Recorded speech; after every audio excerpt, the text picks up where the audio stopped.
कहानी एक ऐसे घर से जहां शादी का माहौल है, लेकिन टेंशन और शांति इतनी कि शादी का घर किसी जंग के मैदान जैसा दिख रहा था। अरे जैसा मर्जी डेकोरेशन कर दो, पैसों की चिंता मत करो। इतना पैसा जब लड़के वालों को दे दिया तो फूल वालों को देने में मुझे क्या दिक्कत है?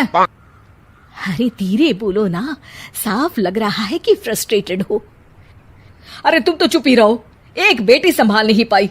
सारा दिन मैं काम पर जाता था, सोचता था घर पर बच्चों को अच्छे से संस्कार मिल रहे होंगे, लेकिन नहीं, मैडम को तो अपनी किटी और फैशन से फुर्सत मिले तब ना।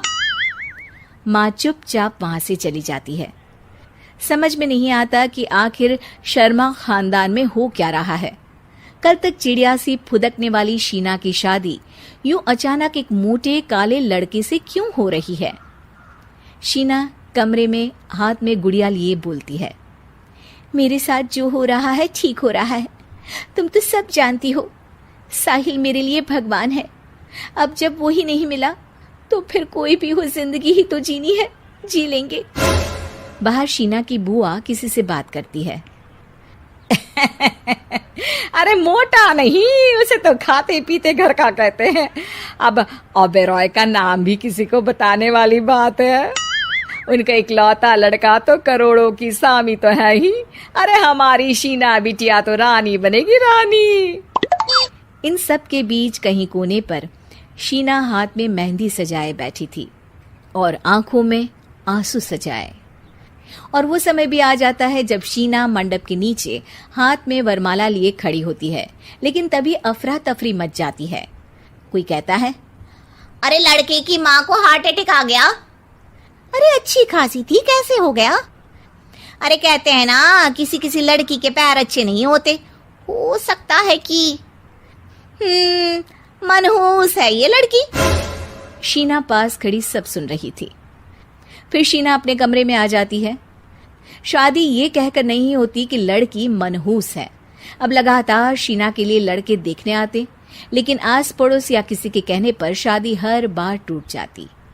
लेकिन एक दिन, अंकल, मैं काफी दिनों से आपसे मिलने की कोशिश कर रहा था, लेकिन हिम्मत नहीं हो पा रही थी। अरे बेटा, हिम्मत तो हमारी टूटी पड़ी है। वैसे कौन हो तुम? अब मेरा नाम साहिल है अंकल। मैं शीना से प्यार करता हूँ और उसी से शादी करना चाहता हूँ। अरे अब तो किस जात के हो ये भी मायने नहीं रखता। बेटा, मेरी बेटी मनहूस है, ये सब कहते हैं कि इसीलिए उसकी शादी नहीं हो पा रही। अगर तुम शादी करने को तैयार हो तो ठीक है। शीना की शादी साहिल से हो जाती है। अगले दिन साहिल की माँ का देहांत हो जाता है और एक बार फिर लोग शीना को अपशकुनी कहने लगते हैं। अरे खा गई दीदी को ये। अरे क्या जरूरत थी साहिल किसी मनहूस को घर लाने की? पर बुआ, माँ की तो तबीयत पिछले कई साल से खराब थी। डॉक्टर्स ने जवाब दे दिया था। क्या पता ये भी उनका सौभाग्य हो कि वो बहू का मुंह देख पाई। अरे बहू का मुंह देख पाई, या ये कह लो कि बहू का मुंह देखते ही स्वर्ग लोक सिधार गई। खैर, हमें क्या, घर तुम्हारा है, हम तो चले। अब शीना को खुद पर ही शक होने लगता है कि कहीं सच में वो अपशकुनी तो नहीं। साहिल, हम दोनों की शादी नहीं हुई होती तो अच्छा था। देखो ना, कैसे पहले मेरी शादी टूटती थी और अब तुम्हारी माँ भी। अरे ऐसा कुछ नहीं होता शीना, अपशकुनी वगैरह कुछ नहीं होता। ये सब तो ईश्वर के खेल हैं। वो शादी तुम्हारी इसलिए टूट गई क्योंकि तुमको मेरी पत्नी बनाना था, और माँ का जाना तो तय था।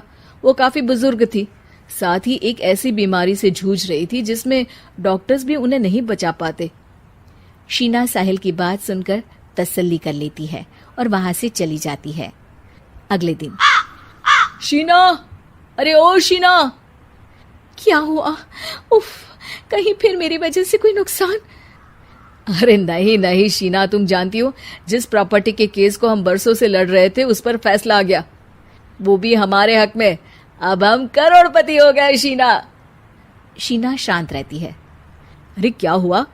करोड़ पत्नी बनकर तुमको खुशी नहीं हुई? शीना की आंखों में पानी आ जाता है।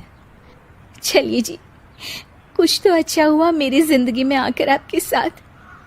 साहिल शीना को गले लगाकर कहता है, मेरी नई नौकरी भी तुम्हारे ही आने से लगी। ये प्रॉपर्टी का केस जीता। सब कुछ तो तुम्हारे आने के बाद ही हुआ, फिर तुम मनहूस कैसे? ये सुनकर शीना खुश हो जाती है।